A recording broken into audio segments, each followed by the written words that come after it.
Hello and welcome back to the Richardson Lectures on the challenge of resource management. This time we're looking at the impact of food insecurity, with our objective being to be able to explain those different impacts. Now I've seen this map before. It's about food insecurity. So food insecurity referring to the lack of reliable, nutritious food supplies, and this map picks out some of those key patterns of where we have food insecurity. So we can see that the high-income countries in North America, in Europe, in Oceania, they have low food insecurity, they have good supplies of food. Whereas parts of South America and Asia have a higher risk of food insecurity. But it's sub-Saharan Africa where we see those extreme high levels of food insecurity, people there having very poor food supplies. And having food insecurity leads to some significant impacts. The first one and most dramatic of those is famine. So a famine is a widespread shortage of food. Now that itself can lead to malnutrition, to starvation, and in over extended periods even death. Now the main reasons for famine is due to poor weather conditions leading to a low crop yield. And that could also be livestock. If you've had a very extended period of dry weather, your crops are not going to grow, but also the grass that livestock will graze on will also not grow, and so you'll have sick animals which will also die, leading to a lack of food.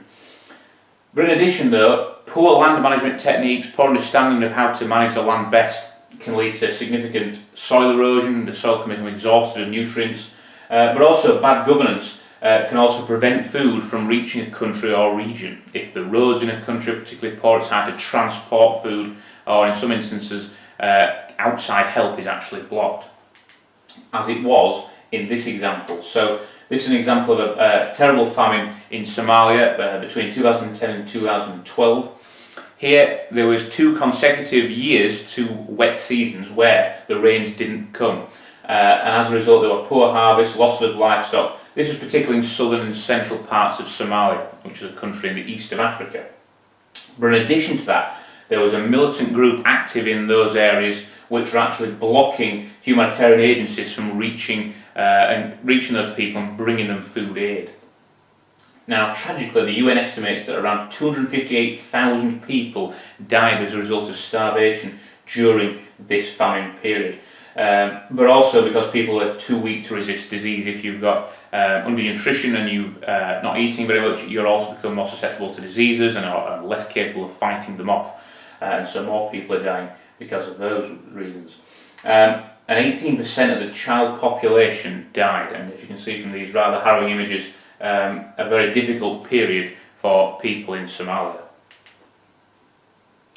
Another impact which is linked is undernutrition. Now undernutrition specifically talks about the lack of a balanced diet. So people having deficiencies in vitamins and minerals. So it's not just about having not enough food, it's about not having the right balance of food. So people might be able to get by and avoid starvation through eating lots of the same food, perhaps a certain grain, but they're not getting the balanced diet, they're not getting all the vitamins and minerals needed for a healthy life. And as a result of that, people can get sick much more easily and are less able of fighting off those illnesses. Now it's a major problem in parts of Southern Asia and Sub-Saharan Africa where we've got that extreme food insecurity, and does lead to around 300,000 deaths per year. Obviously itself is a contributing factor to death in that it's preventing people from fighting off disease. Now another impact is soil erosion. Now, a good quality soil is essential for good crop growth and for good grass growth so you can graze your livestock. But poor land management, or not having understanding in the education how to manage land well, can lead to the soil being eroded and even completely lost, which will make an area unable to grow food in the future and prevent future food production in that area. Now, there's a few reasons why this can take place. First of all, there's overuse of land to grow crops. If a period of land is being used year on year to grow crops without any time to recover or any additional fertilisers, and in these low-income countries people are not spraying chemicals on the land, the soil becomes exhausted of nutrients and it becomes a poor soil to grow crops in, and so the soil becomes infertile. in many high-income countries, due to the education, practices of crop rotation give fields time to recover in between periods of crop growth. Another one is overgrazing. So for farmers who are grazing livestock, allowing the animals to overgraze and eat too much of the vegetation can leave the soil exposed. If you're not moving animals on regularly enough and the vegetation has been completely wiped out in a particular area, that soil is going to be exposed to the wind and rain, and so it's going to be damaged. And another one, again, particularly common in low-income countries where food production is a problem, they're trying to expand their food production, deforestation is taking place, where large areas of trees and forests are being cut down in order to make way for new farmland. Now, trees are brilliant at protecting the soil, so by taking away, the soil becomes very vulnerable. Without the trees blocking the wind can pick up and blow the soil away, and also heavy rains, without the support of strong roots and vegetation to hold the soil together, that can be easily washed away. And soil takes thousands of years to form, good quality soil does, and so once it's gone, it's not going to be coming back anytime soon. Another impact of food insecurity, rising food prices. Food prices around the world generally are increasing as a result of the increased costs of agriculture, so things like fertiliser and animal feed and transporting food means the costs of food are going up. And obviously that's going to impact everyone, but it's the people in low-income countries, because much of their money, a larger share of their money, is being spent on food, they're getting hit the hardest by food price increases. But a poor food harvest can also temporarily lead to increased food prices, and we see that in this country.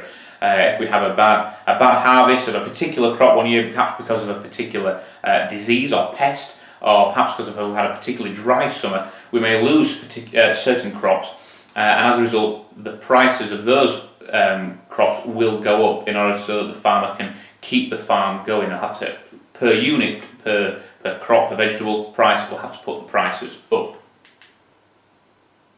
And then lastly, social unrest, which is linked to the rising food prices. So when we talk about social unrest, this is a term used by the specification, they're talking about kind of uprising against the government, protests, even rioting, which can obviously be violent. And that's linked to the rising food prices. If people can't afford to eat, then they're going to take the streets to protest about that. And as you can see from this graph, there is a strong correlation between periods of high food price increases with those periods of social unrest. So a clear correlation, people protesting, rioting at periods where the food prices are high. And lastly, we'll just look at a question based on this part of the spec. It's just a short 2 marker. We see a lot of these in this unit, and then a 6 marker at the end. But here's a 2 marker. It says, suggest one way in which food insecurity might affect the quality of life of people. So really this is about the impacts of food insecurity. It's going to be 1 mark for a basic statement, 2 marks if we're actually developing that. It does only ask for 1 way, so you're not going to get 2 separate marks for 2 separate points. It's got to be 1 developed point.